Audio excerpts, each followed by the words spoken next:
राधा स्वामी जी, गुरु का संदेश चैनल पर आपका स्वागत है। संगत जी, क्या आप भी सोचते हैं कि जब ये शरीर खत्म हो जाता है तब हमारी जीवात्मा के साथ क्या होता है? क्या सच में आत्मा कहीं जाती है? अगर जाती है तो कैसे जाती है, कब जाती है, और सबसे बड़ा सवाल, क्यों जाती है? संगत जी, ये शरीर तो मिट्टी से बना है और एक दिन मिट्टी में मिल जाता है, लेकिन जो इसके अंदर है, जो देख रहा है, जो सुन रहा है, जो महसूस कर रहा है, वो है हमारी जीवात्मा। संगत जी, ये जीवात्मा कभी मरती नहीं, ये सिर्फ एक घर बदलती है। जैसे कोई इंसान पुराने कपड़े उतारकर नए पहन लेता है, वैसे ही आत्मा एक शरीर छोड़कर दूसरे सफर पर निकल जाती है। लेकिन सवाल यह है, क्या हर आत्मा सचखंड जाती है? नहीं संगत जी, हर आत्मा सचखंड नहीं जाती। सचखंड वो स्थान है जहां सिर्फ वही आत्मा पहुंचती है जिसने अपने जीवन में नाम सिमरन किया हो, जिसने गुरु के बताए रास्ते पर चला हो, जिसने अपने अंदर के विकारों को धीरे धीरे खत्म किया हो। जब आत्मा इस दुनिया से विदा होती है तो वो अकेली नहीं जाती, उसके साथ उसके कर्म भी जाते हैं, उसके साथ उसकी सोच भी जाती है, उसके साथ उसका भजन सिमरन भी जाता है।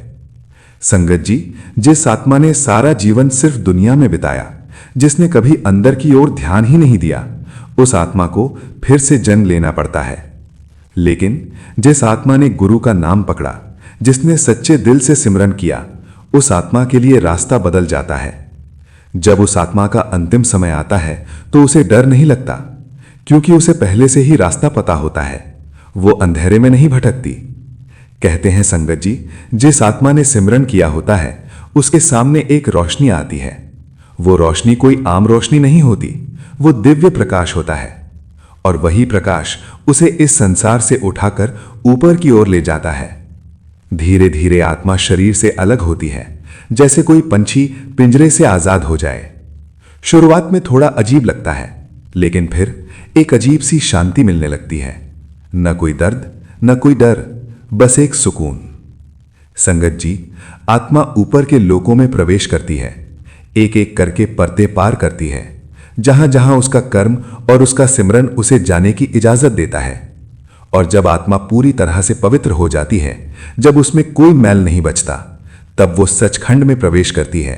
सचखंड, जहां न कोई दुख है, न कोई जन्म है, न कोई मृत्यु।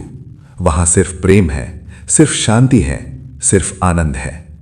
वहां आत्मा अपने असली घर पहुंच जाती है।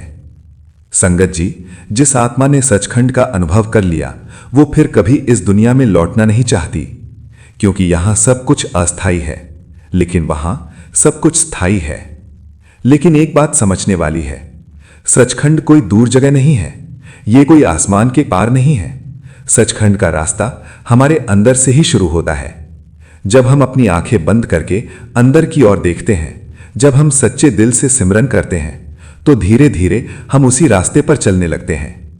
संगत जी, ये जीवन हमें यूं ही नहीं मिला, ये एक मौका है अपने असली घर को याद करने का।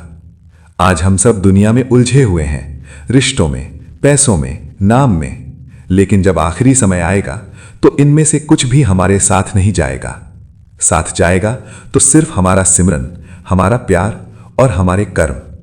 इसलिए संगत जी, आज से ही, अभी से ही थोड़ा सा समय अपने लिए निकालिए, थोड़ा सा समय अपने अंदर जाने के लिए निकालिए, क्योंकि जिस दिन आत्मा इस शरीर को छोड़ेगी, उस दिन कोई मौका नहीं मिलेगा। जो करना है यही करना है, अभी करना है। और याद रखिए, जब आत्मा सचखंड की ओर जाती है तो वो अकेली नहीं होती, उसके साथ गुरु का हाथ होता है। गुरु ही उसे रास्ता दिखाते हैं, गुरु ही उसे संभालते हैं, गुरु ही उसे उसके असली घर तक पहुंचाते हैं। संगत जी, अंत में बस यही कहना है, ये जीवन एक यात्रा है, और इस यात्रा का असली मकसद सचखंड तक पहुंचना है।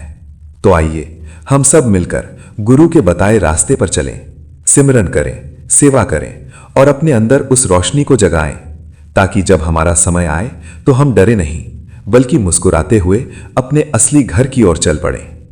राधा स्वामी जी।